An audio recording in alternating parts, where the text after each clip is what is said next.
Salut, dans la précédente vidéo, où on avait fait mon Proxmox, je vous avais laissé sur le fait que je devais commander des disques. Et bah c'est fait, donc je vous laisse sur une séquence de déballage.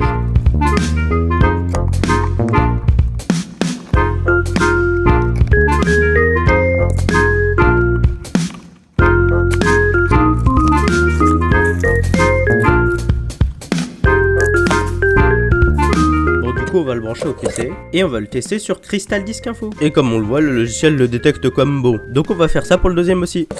Et le deuxième aussi est détecté comme bon. Donc, eh ben on va déballer les deux autres.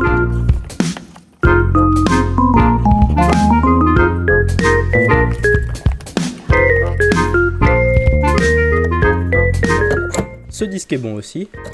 Et le dernier aussi, j'avais plus du tout de câble SATA et il n'y avait plus d'alimentation disponible pour les disques. Et vu que c'est une alimentation modulaire, j'ai pu en acheter un autre. Enfin voilà le déballage.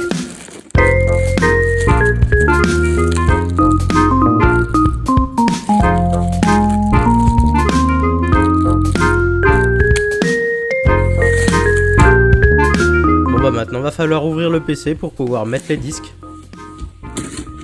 Et comme on peut le voir, il n'y a pas masse de place. Ah oui, j'ai failli oublier, faut éteindre les VM, sinon il va pas aimer Proxmox.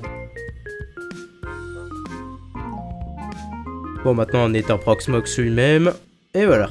On va essayer de mettre un disque pour voir déjà la taille que ça prend dans le boîtier, parce qu'il va falloir réussir à 1m4. Ça risque d'être un peu galère, je dois pousser les câbles déjà. Bon, maintenant va falloir que je mette le câble d'alimentation, ça risque d'être compliqué parce que la lime est déjà bien bourrée de câbles. Maintenant je vais couper un peu de mousse pour pouvoir la caler entre les disques, histoire qu'ils se touchent pas. C'est mieux que le métal se touche pas, et oui c'est schlag, vraiment beaucoup. Et étant donné que j'avais plus de place à l'arrière, j'ai dû en mettre un devant. Je commence les branchements, alors là j'ai fait sortir 4 câbles, et c'est pour une bonne raison. Déjà il restait plus que 4 ports SATA, donc je me suis dit on va tous les faire sortir. Donc tous les ports sont pris maintenant, et puis surtout, vous allez voir pourquoi j'en ai fait sortir un de plus. Bon bah voilà, hein, on peut déjà le voir. Du coup il faut que je sorte un disque de 1 Tera de ma Freebox qui fait NAS actuellement. Ne pas oublier d'éjecter, sinon la box va gueuler. Et maintenant on peut récupérer le disque.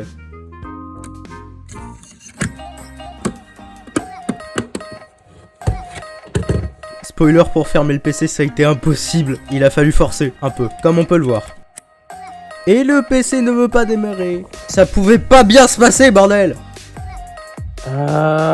Et après beaucoup de tentatives, il démarrait toujours pas. Et en fait j'ai trouvé d'où venait le problème. Le câble que j'avais acheté pour connecter les disques, que j'ai branché à l'alimentation, il était pas compatible. Bordel, ils se ressemblent tous ces câbles là. La seule différence, c'est là où sont mis les petits voltages ou ce genre de trucs. Je sais pas exactement, mais j'ai dû en commander un autre, bordel. Et voilà l'autre. Déballons-le dans la joie et la bonne humeur. J'ai menti, ça m'énerve. Ah, il a coûté plus cher que le premier en plus. Bon, évidemment j'avais acheté le moins cher pour le premier, donc ça aide pas, mais bref.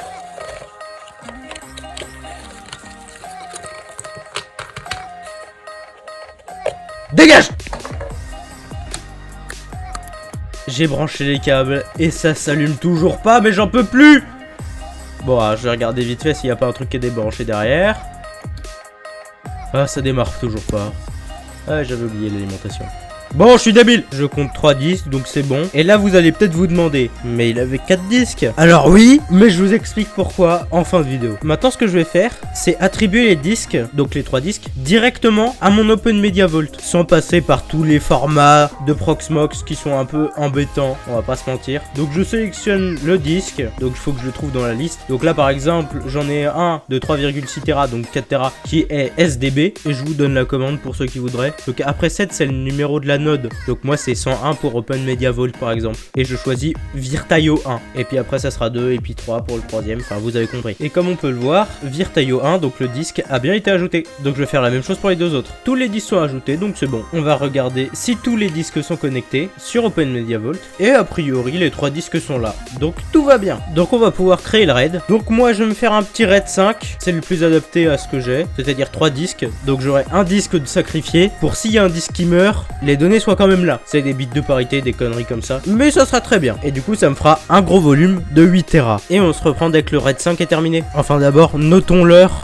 à laquelle il a commencé. Et regardons maintenant l'heure à laquelle ça a terminé. Oui, ça a mis à peu près 17h30 effectivement. Maintenant on va lui donner un format X4 pour qu'il puisse être utilisé assez facilement. Accessoirement, parce que oui ça devient accessoire, cette étape a pris 30 minutes. Du coup je vais activer le SMB, donc je vais pas tout vous montrer, sauf le nom du NAS qui sera Wilderness. Wilderness, c'est une blague, c'est rigolo. Bref.